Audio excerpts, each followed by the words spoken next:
Hello, I am Anthony Giarrusso. There is a problem.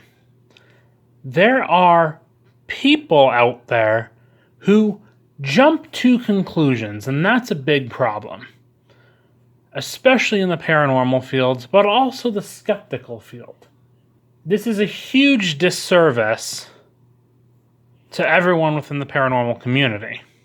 There are actually very ignorant people out there who will ridicule by saying, no, there's no way you're talking to spirits and ghosts. You must be talking to demons, or you must be talking to evil entities. Well, hold on a minute. You believe in demons and evil entities, but you don't believe in spirits and ghosts? That's kind of unusual, right? Or they'll say ignorant statements like, there's no evidence that you're talking with God, which is absolute hogwash.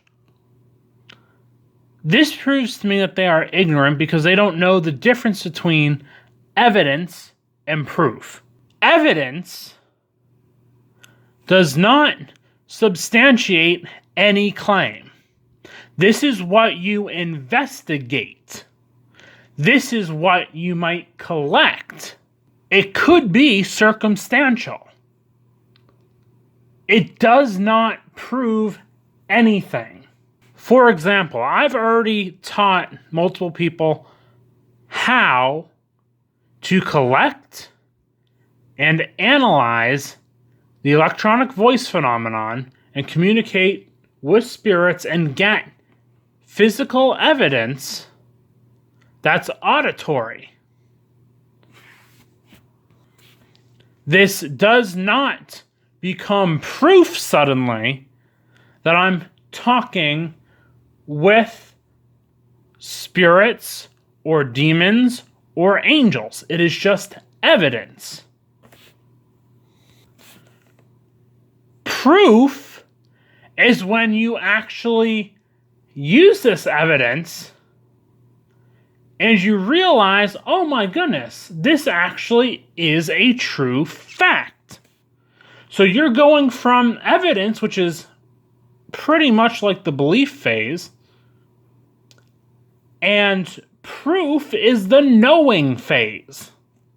And I strongly believe that, just like in politics, the paranormal needs to be very focused on being very serious on everything they collect. So, in an EVP session, this evidence becomes proof because the proof is that I communicated with something else other than me. That is the proof. It is not the proof to prove that I have communicated with any ghost, spirit, angel, demon, or anything else. Imagine a car, and it's under a car cover. You can't see the car, but you can see its wheels. You know there's a car under there. You might say, I believe that there is a white car under there. Somebody else might say, I believe it's a black car. The evidence proves that, yes, there is in fact a car there, but it does not prove the color of the car.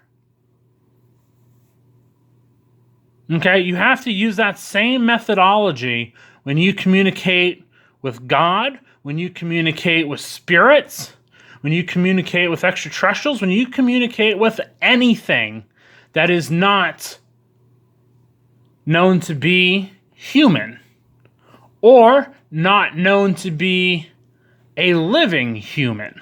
When you jump to conclusions without having any evidence, that's when you start becoming a crazy person. You might not necessarily be a crazy person, but you're now going down the road of a crazy person if you don't have any evidence to back up your claim. You are a normal thinking person when you do have evidence to back up your claim, even if it doesn't prove your claim. And if everything you say, which I really doubt there's any perfect person on this world where everything they say is a fact, but there could be.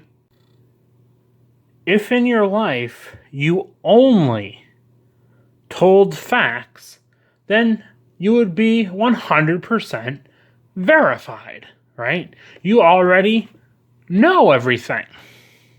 There's a pretty good chance that you don't.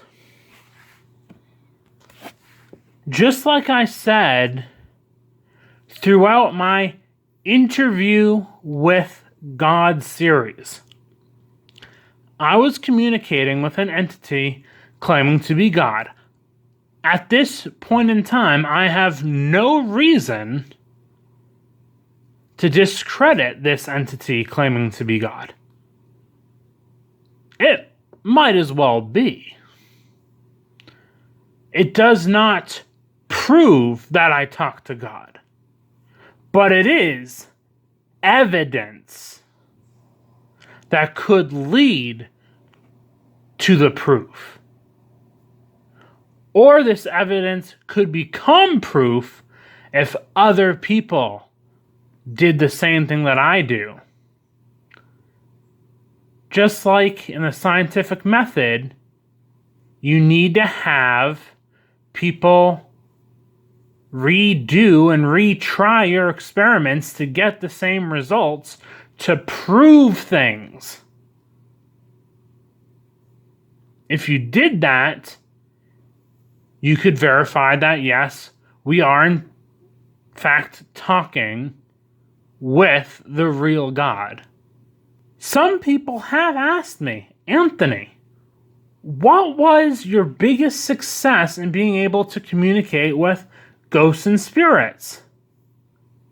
Well, the answer is I asked God for it. Around 2016, I don't remember if it was exactly in 2016, but it was around that time.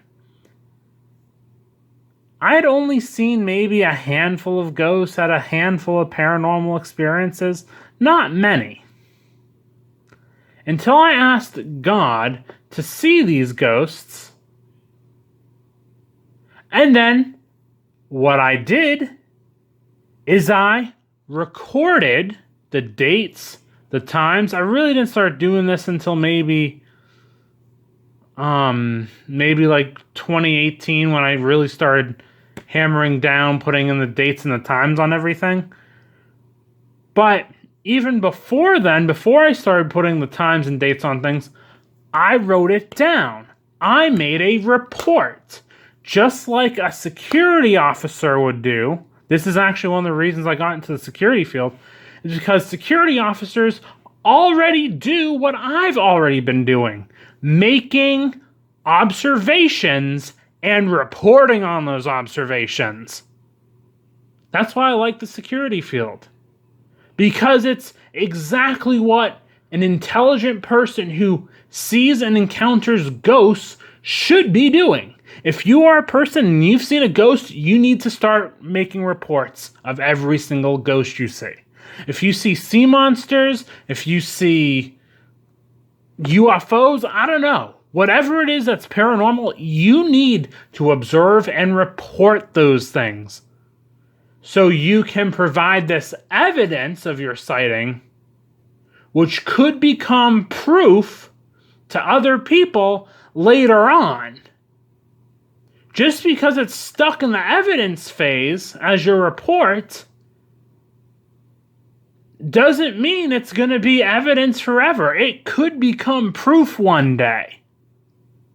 That's why it's important, and that's my method and why I do what I do when it comes to the paranormal, and I take it very seriously. I am Anthony Giarrusso. Have a wonderful day or a night, wherever you may be around this beautiful earth.